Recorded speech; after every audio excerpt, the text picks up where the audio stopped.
भारत देश को स्वतंत्रता जिस समय मिली थी, उस स्वतंत्रता में जितना संघर्ष करना पड़ा था, जो अपने देश के देशवासियों ने देश के लिए संघर्ष किया था, उस संघर्ष की बात को आगे बढ़ाने के लिए इस कालखंड में, इन 60 सालों में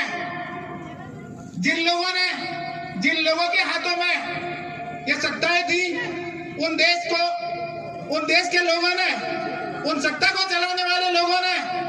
और जो उनकी विचारधारा रखने वाले लोगों ने इस देश को बर्बाद करने में, इस देश की संस्कृति को खराब करने में, इस देश के युवाओं का सपना तोड़ने में, किसान भाइयों को आत्महत्या करने के रूप में आगे बढ़ाने के सिवा कोई काम नहीं किया है। उसके बाद में जब से अपनी विचारधारा की सरकार आई है, उस विचारधारा की सरकार को काम नहीं करने के लिए विदेशी ताकतों ने अनेकों तरीकों से इस राष्ट्र की संस्कृति को खत्म करके इस देश में जातिवाद का जहर फैलाकर इस देश के नागरिकों को तोड़कर कैसे भी करके इस देश में चलने वाली जो सरकार, जो शोषित वंचित किसानों और युवाओं के साथ कार्य कर रही है, उस सरकार को कमजोर करने का कार्य हो रहा है। मैं आप सभी लोगों से यह निवेदन करता हूं कि इस देश में जो सरकार चल रही है, उस देश की पूरे विश्व में एक षड्यंत्र चल रहा है कि इस देश की जो प्रगति हो रही है, उस प्रगति को रोकने के लिए वो बाधक बन रहे हैं। इन सब के बीच में अगर इस देश को कोई बचा सकता है तो बचाने वाला एक ही है, वो है युवा। कुछ समय पहले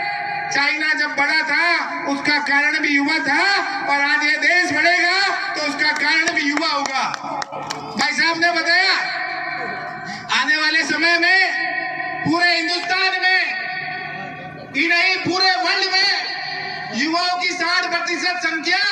भारत देश के पास में रहने वाली है। भारत देश के पास में सभ्यता है, संस्कृति है,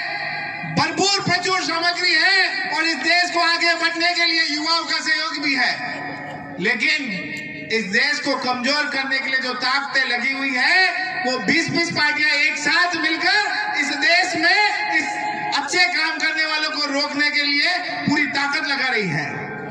अब आपका, इन युवाओं का, इस देश का, इस राष्ट्र का आगे बढ़ाने का गौरव आप सब लोगों के हाथ में है। अगर आप लोगों ने कमर कस ली, इस देश में वही राज करेगा जो एबीवीपी की और युवाओं की बात को आगे बढ़ाएगा, तो ही वो देश में राज कर सकता है, नहीं तो राज नहीं कर सकता। इसके विपरीत आज के समय में एक किसान परिवार अपनी मेहनत करके, अपने पैर पे पाटा बांध के, पैसे इकट्ठे करके युवाओं को रोजगार देने का काम करता है और वो युवाओं को बढ़ाने का काम करता है। लेकिन ये कांग्रेस की सरकार इन युवाओं के साथ में पेपर आउट कर करके आज आपके साथ अत्याचार हो रहा है कि नहीं हो रहा है? ये अत्याचार आपको याद रखना है, और इन अत्याचारों से ही ये संगठन आगे बढ़ेगा और ये देश आगे बढ़ेगा। इन अत्याचारों को अगर आप याद रखोगे तो उनके खिलाफ आप कार्रवाई करोगे, और ये कार्रवाई होगी तो ये देश आगे बढ़ेगा। मेरा इतना ही कहना है, युवाओं, आने वाले समय में नव मतदाता अभियान हो रहा है। उस नव मतदाता अभियान में आप पुरजोर तरीके से लगकर इस देश में अपने जो भी विचारधारा रखने वाले लोगों को है, ज्यादा से ज्यादा जोड़कर इस संस्कृति को बढ़ाने वाली, जो विचारधारा को बढ़ाने वाली पार्टी काम कर रही है, उसमें अपना सहयोग करें। आप यहाँ पर पधारे, आप सबका बहुत बहुत स्वागत एवं धन्यवाद। जय हिंद, जय भारत।